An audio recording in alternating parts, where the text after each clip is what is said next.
welcome. Many thanks for joining us.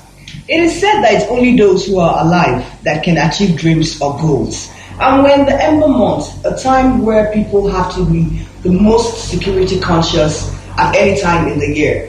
With us, we have the pleasure of having SP Haruna Mohammed, the Police Public Relations Officer, in the studio with us. Many thanks for being with us. Good afternoon, India Anambra. I must say thank you, because you're one person I can always rely on, that once I call at the shortest notice, you always, thank you acknowledge so much. our audience. So thank you so much for being with us. Thank you, you're welcome. Ember month, like we all know, starts in the month of September.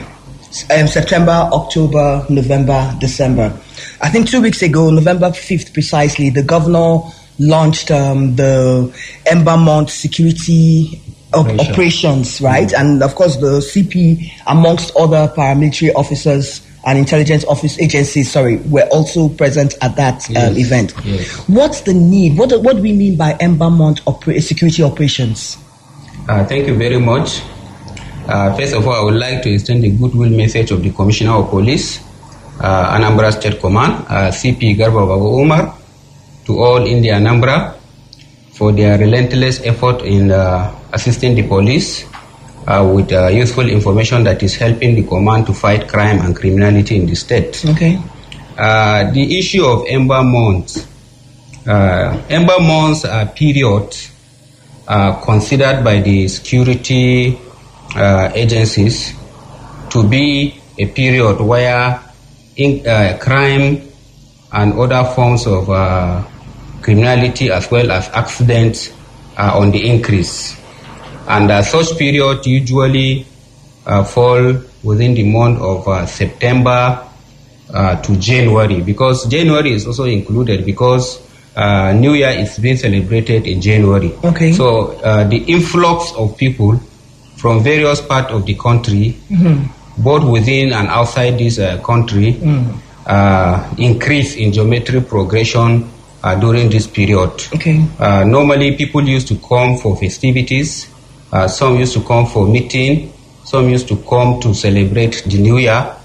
And then after the New Year, people will now begin to go back to their various places of businesses across the country. Is it the influx of people into different states, whether it's not necessarily restricted to Anambra, whether people are coming from Anambra to other states or coming from other states to Anambra? Is it the influx of people into the states that increases that security consciousness for people during the Ember months? Yes, it's not only increase in people, because when there is increase in movement, the issue of traffic congestion will be there. Okay. The issue of accident will be there. The issue of crime will also increase, because the way innocent people are planning to celebrate the Christmas, that is the same way the men of the underworld and the criminals are planning as well to commit crime in order to get money, also to celebrate their festivities. And during this period, trend of crime usually increase, and it is because of that. Every year, government and security agencies used to come up with a program in order to proactively stem the tide of crime and criminality during this period. You may be aware that last year... Yes, I think it was inaugurated last year. Last year around this time. Operation Udoka was what it was called last year, yes. December it was inaugurated. Yes. Last year, Operation Udoka was inaugurated by His Excellency, the Executive Governor of Anambra State, Governor Willie Obiano, at Onisha, Upper Eweka precisely, and a combined team of police and the army and other security agencies were inaugurated to make sure that they sanitize their area of responsibility and make sure that India Anambra celebrated their Christmas and New Year without molestation, without being attacked, and it paid off.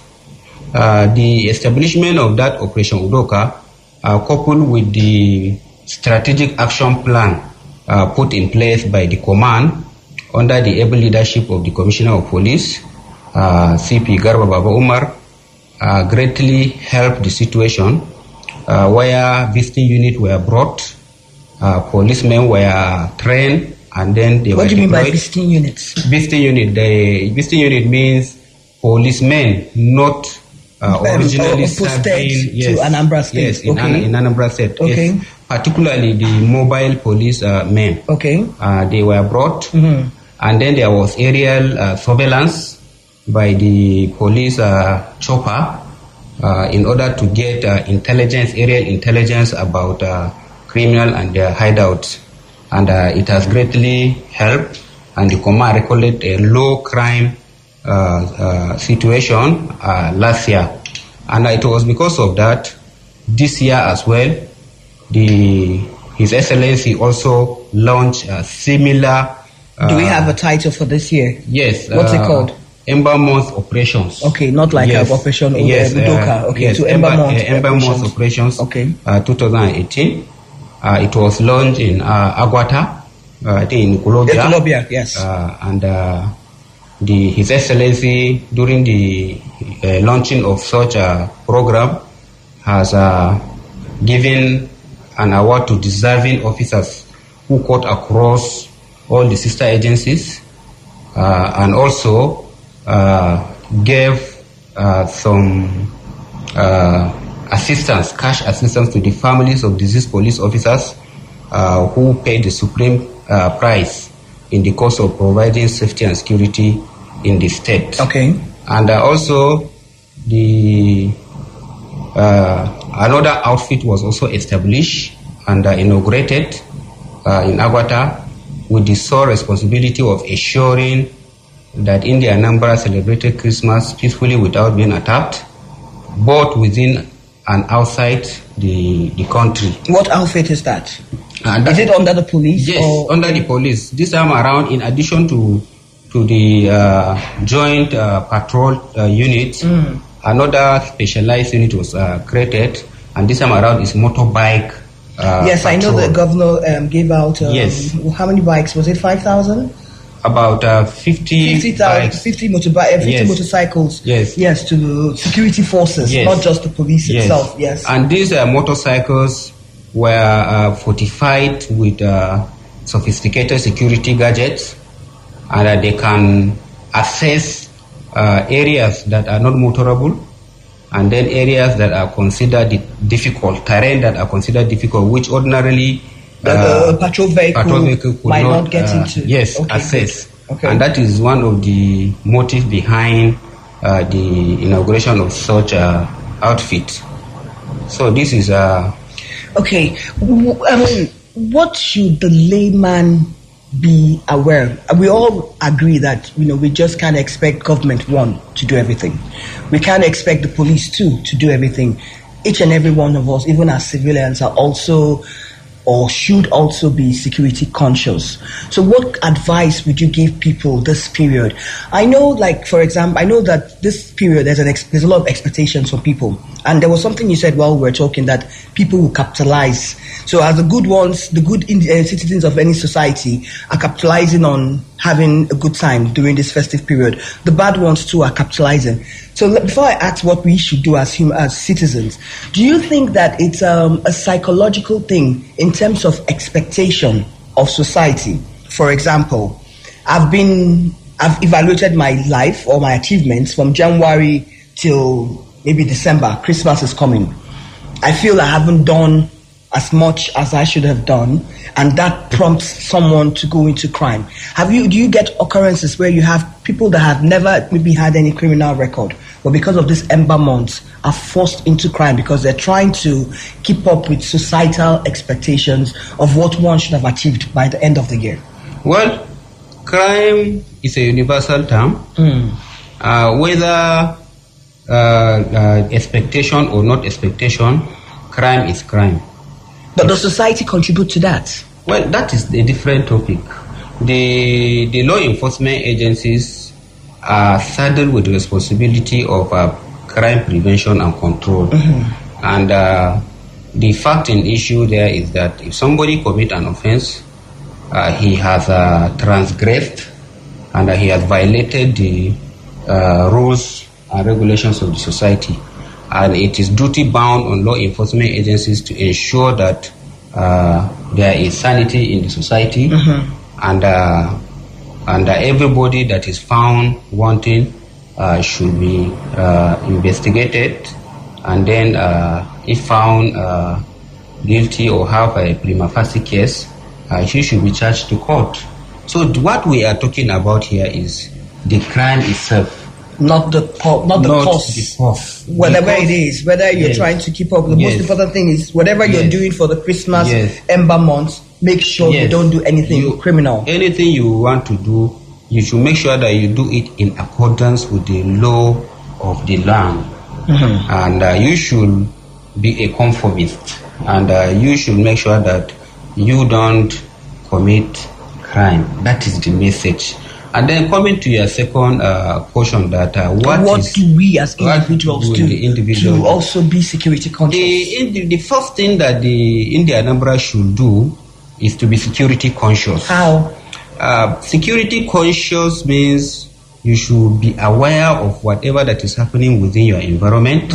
Whenever you notice any changes, you should bring it to the knowledge of the authority. Okay. Not only by reporting to the police. If you can report to the vigilante commander, or you report to the community leaders, or you report to the religious leaders, or you report to the youth leaders, it's as good as reporting to the law enforcement agency, because those leaders are there to relay same concern, same problem in their communities to the law enforcement agency for prompt action. And then secondly, you should also have a good local knowledge of where you are. Try and master. But what if people that are coming in like first-time visitors, for example, people might come in from abroad, they're not necessarily used to the terrain, so they wouldn't really necessarily know this person is a strange face, this person is new, because they can't really understand the terrain. They're here for like a week or two of that holiday period. So how would someone who's in a strange place, not where you live every day, cope with security consciousness? Number one, if you come to an environment where you are a stranger, the first rule of safety there is to be security conscious. That is number one. Then number two, during the inauguration of the Ember month, there was a pamphlet that conveyed the numbers of all the principal officers, security officers, including the number of the commissioner of police and all the divisional police officers, and also my number. And it was circulated both in the social media and in the print media, and it was given as hard copies to India Anambra. So if somebody found himself in a situation where he need protection, or he need urgent police response, he should utilize those numbers.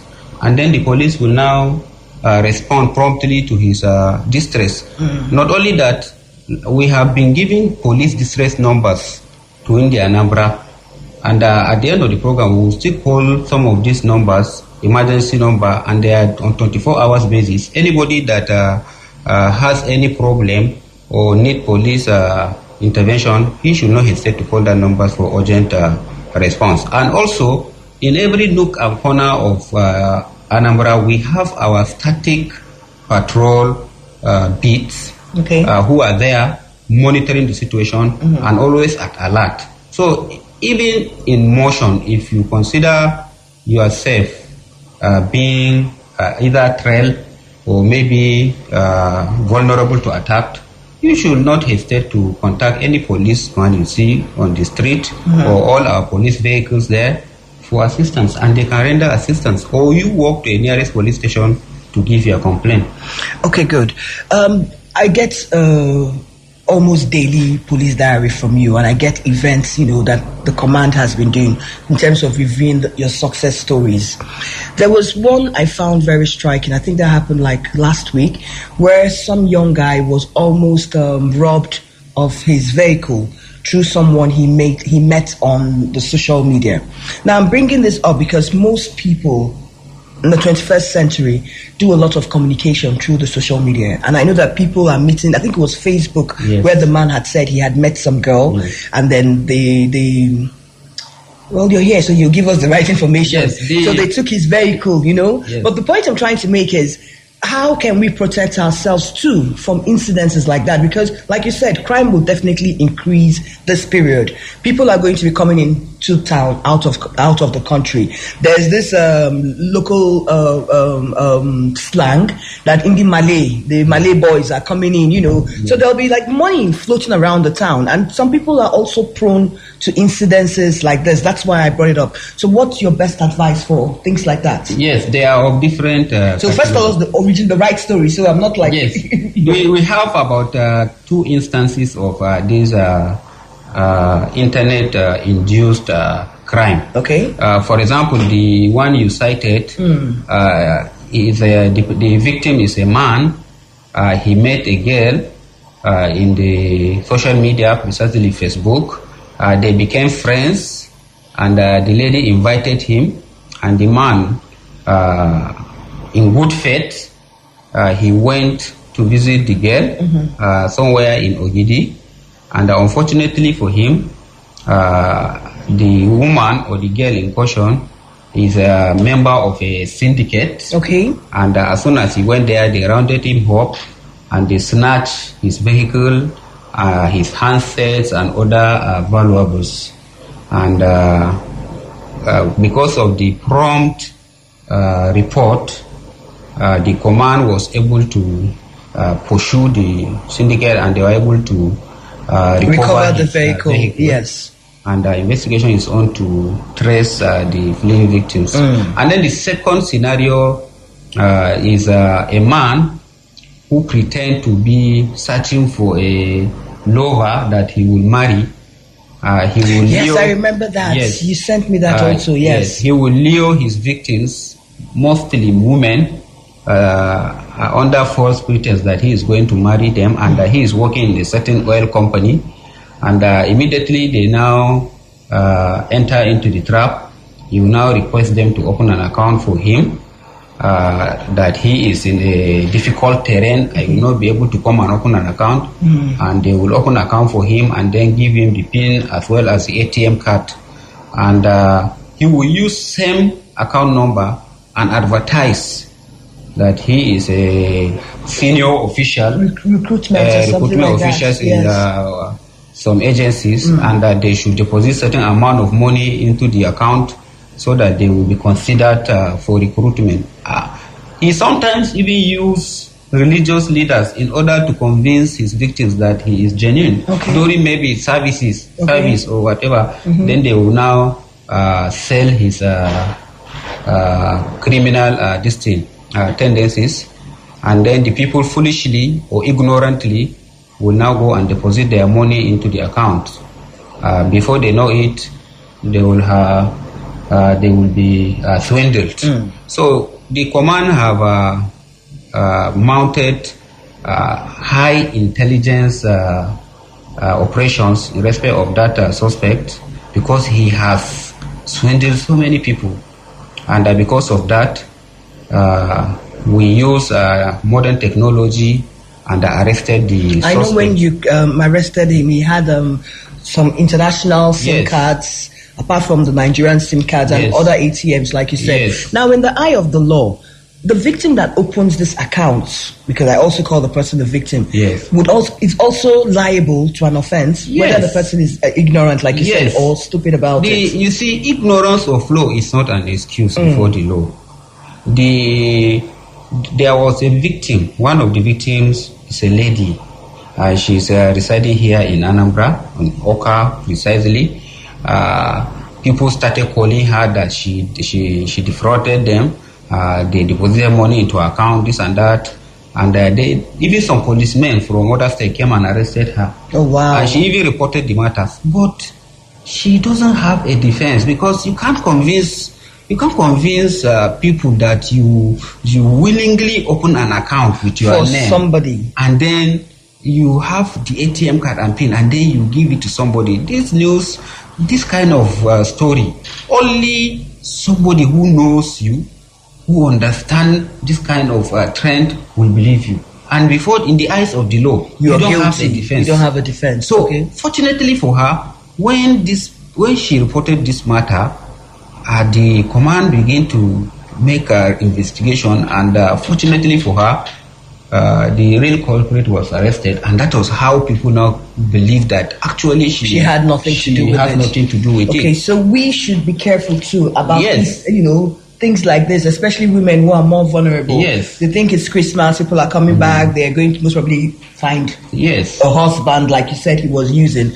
So they become vulnerable. So we should be cautious that even those platforms, the social media where we think can be safe, can also have crime perpetrated that might not be the conventional crime like kidnapping or, outright stealing or armed robbery that we know. Yes. And in addition to that, even the men also fall victims. Well, the first one was a man who was a victim. Especially, you see, there was another release that we issued that also the public should be very, very careful not to avail their biodata, personal informations to strangers, especially the bank verification number, that's the BVN, or your date of birth, and any other vital information that could be used to unblock your email or to unblock your GSM. The moment you supply this information to your people, they will clone your account.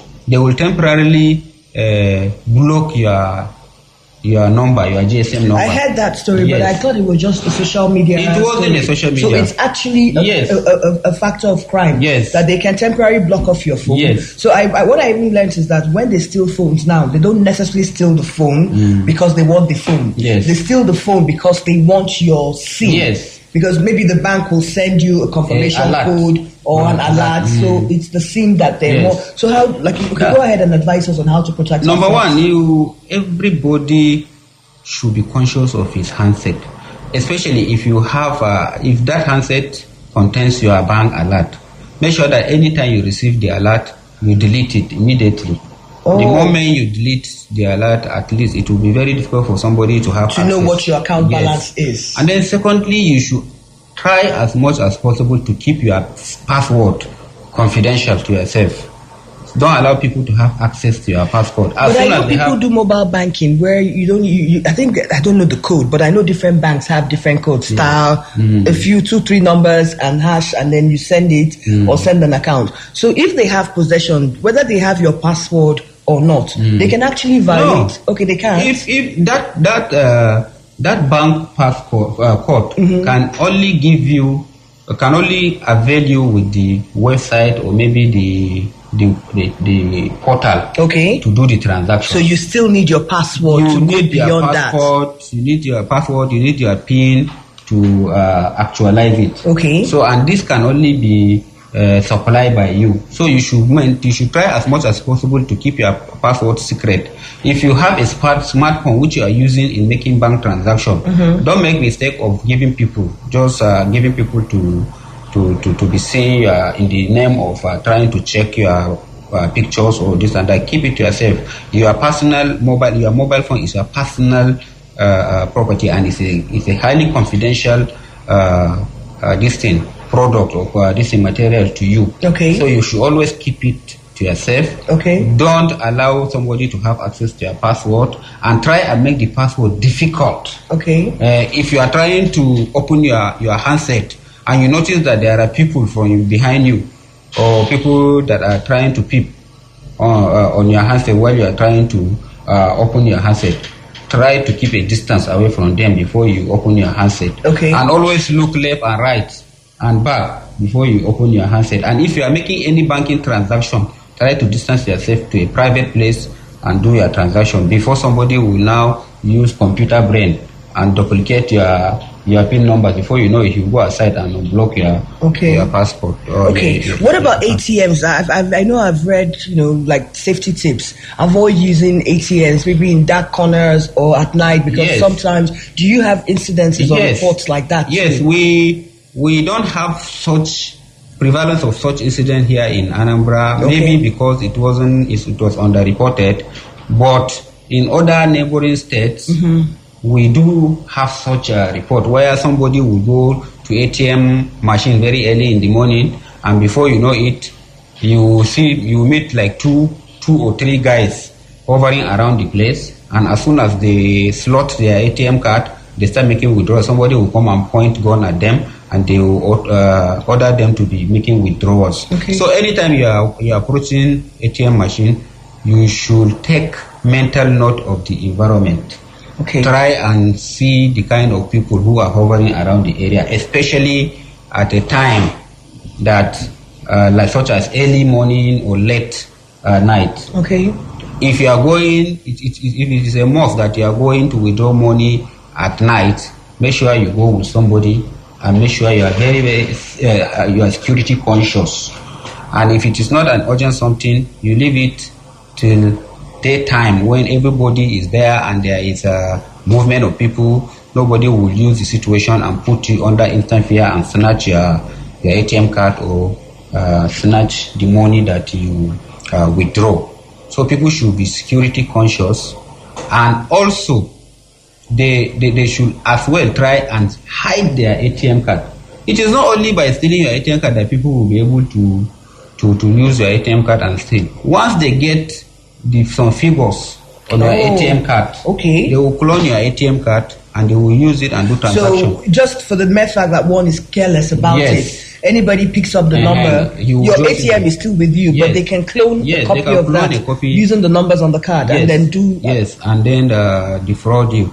But I've had where they've said people have boarded a vehicle, then I don't know if it's true. They board a vehicle and then before you know it, the driver gets to a distance out of their boarding location where they're embarking from, and then says the car has broken down. They're calling for another car. Before you know it, they bring another car and put people there, and they don't usually take you to the destination. So what advice would you give travelers too? Because there would be a lot of, like you had said earlier on in the program, that there will be, a lot of migration from one place to the other. What kind of security consciousness do people have when they want to travel? Yes, they should make sure that they should go to the park to board a car. Okay.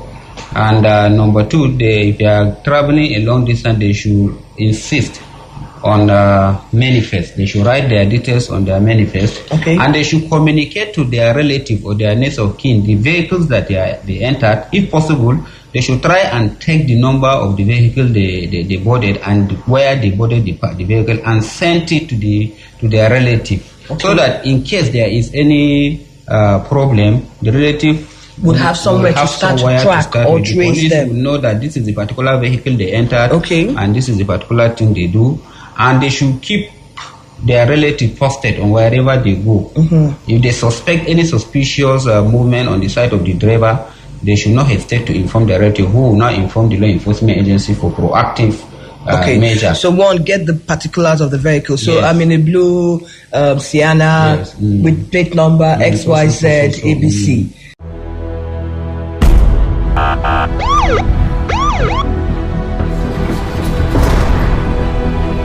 The police in Anambra State have their own internal control mechanisms. We have our way of dealing with our men professionally and departmentally. And it is an offense to be incivil to members of the public. A policeman, by virtue of his training, is guided by ethics. And one of the ethics is to ensure that he treats the members of the public diplomatically and in a civil manner, in accordance with internationally acceptable best practice.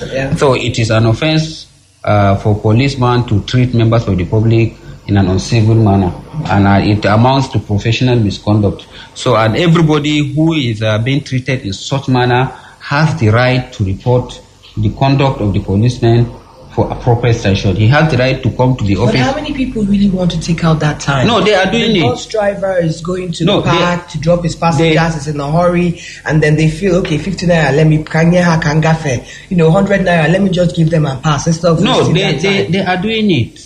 People are doing it. People are coming out. Yes, they are calling. So what should we do? We should know the officer's number. People that maybe if you can get the name or the number. How do we? If you like, you can call instantly there and then. Many people are calling, and we are taking proactive action. And we are getting feedback.